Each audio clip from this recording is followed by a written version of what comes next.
they started busing migrants. They go Or to Martha's flying them. Vineyard. Yeah. It was the smartest thing they ever did. Happy holidays. I don't know what people were thinking when they voted for him.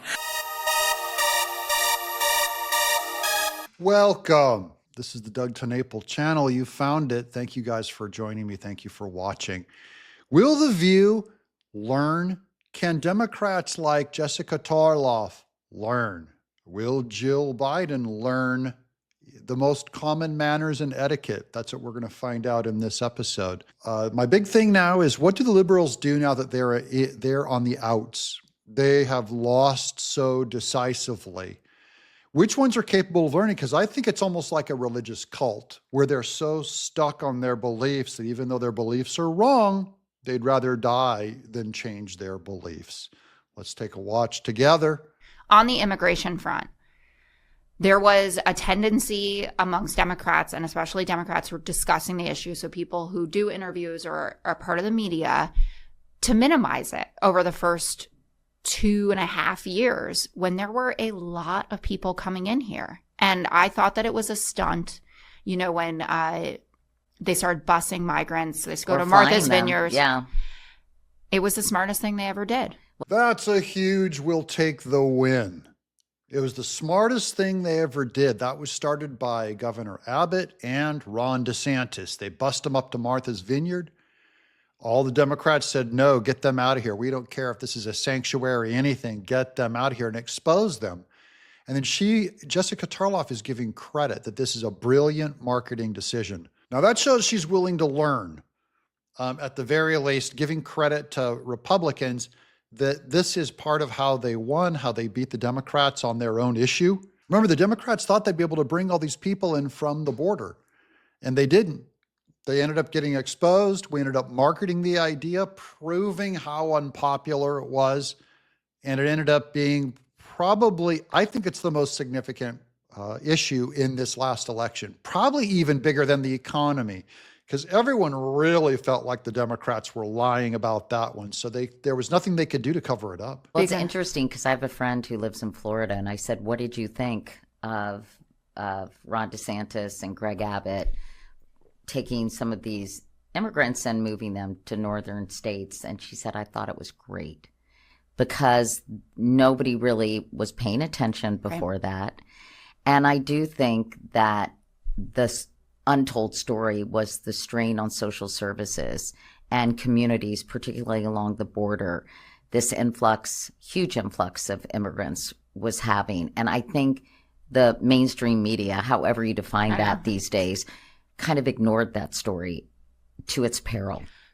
That's Katie Couric, part of the mainstream media, saying that they ignored that border story to its peril. Now, she didn't want to emphasize the Republican side, which is it's illegal to come over the border. She emphasized the more Democrat side, that it was a stress on their human resources, their human services, providing care, providing shelter, which even Eric Adams in New York said the same thing. Chicago was saying the same thing, that even Democrat policies are bad for Democrats. But that's two liberals, Katie Couric and Jessica Tarlov, admitting it's brilliant. Now, here we are over on Twitter. This is Bonchi. Katie Couric and Jessica Tarlov admit Republicans sending illegals to blue cities worked, calling it the smartest thing they ever did. Correct.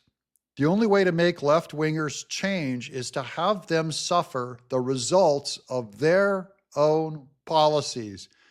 But they do change. Will Jill Biden change a bad habit here at Christmas? Hello. How are you? Hi. Happy holidays. Hi. Happy Christmas. Yes. Great. I love that one. A child taught her. She said, happy holidays. And the kid goes, happy Christmas. And she goes, oh, happy Christmas. Yes, a child shouted at Jill Biden and she learned what everyone else learned in the last 20 years, that saying happy holidays is code word for we hate Christmas and we hate Christians. I don't want to ever peer pressure someone into saying that saying. I get it if you don't want to say it, but it was culture that pressured us all to not say Merry Christmas or Happy Christmas, implying that it was insensitive, judgmental, wrong. not friendly to the people that celebrate Kwanzaa or Hanukkah. Look, the Christmas spirit, everyone should be on it. You don't have to say Happy Christmas, but you should let us say it, because I mean it. Jesus came to earth. Happy Christmas. Now, here's a cool tweet from real Donald Trump over on X. The Republican Party will use its best efforts to eliminate daylight savings time. This is the most obnoxious thing ever.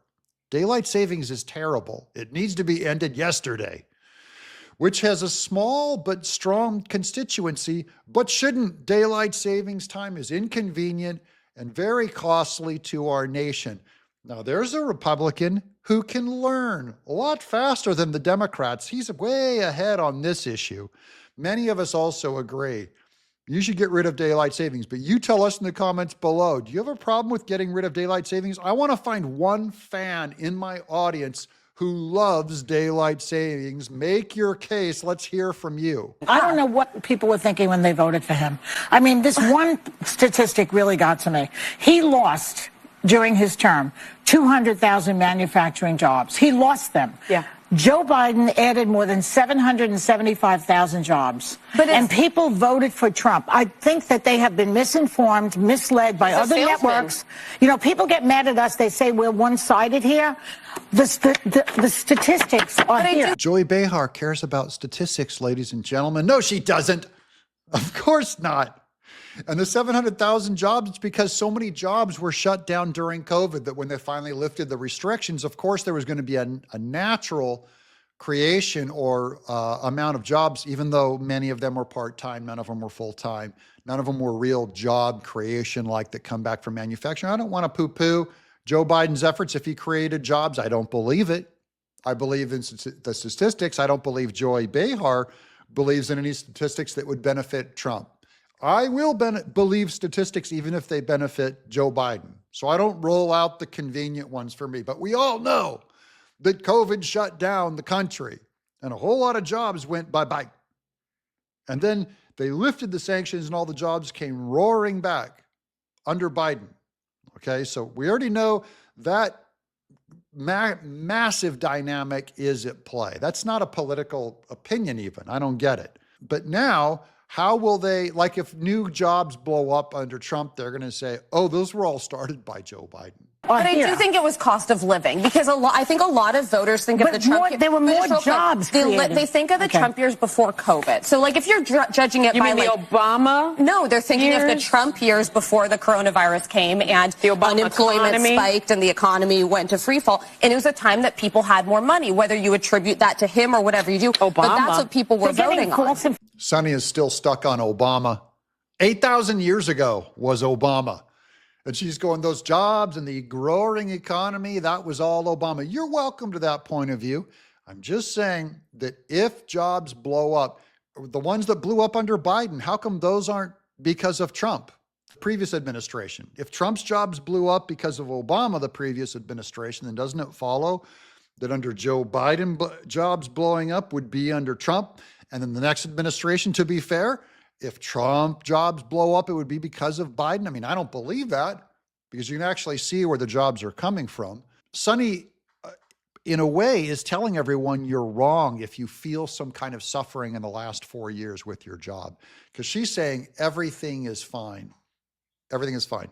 So you can't believe her as a source. She can't be taught.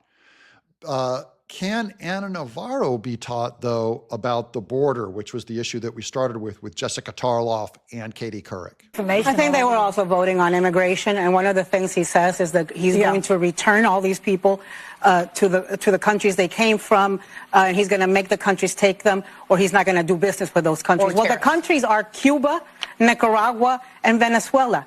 We've got sanctions on them already. We're not doing business with them already. Right. Hard to get those dictators to go along in line. Right. That's one of the problems. There's no deportation. Well, we only know that immigration was at a record low under Trump. So whether the dictators follow him or not, under Trump, it worked.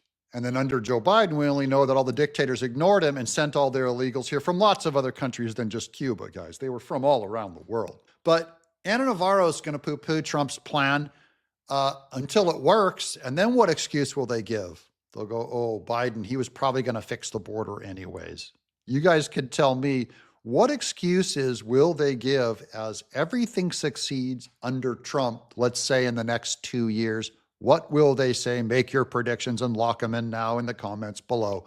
I'm Doug in Exile. Thanks for watching.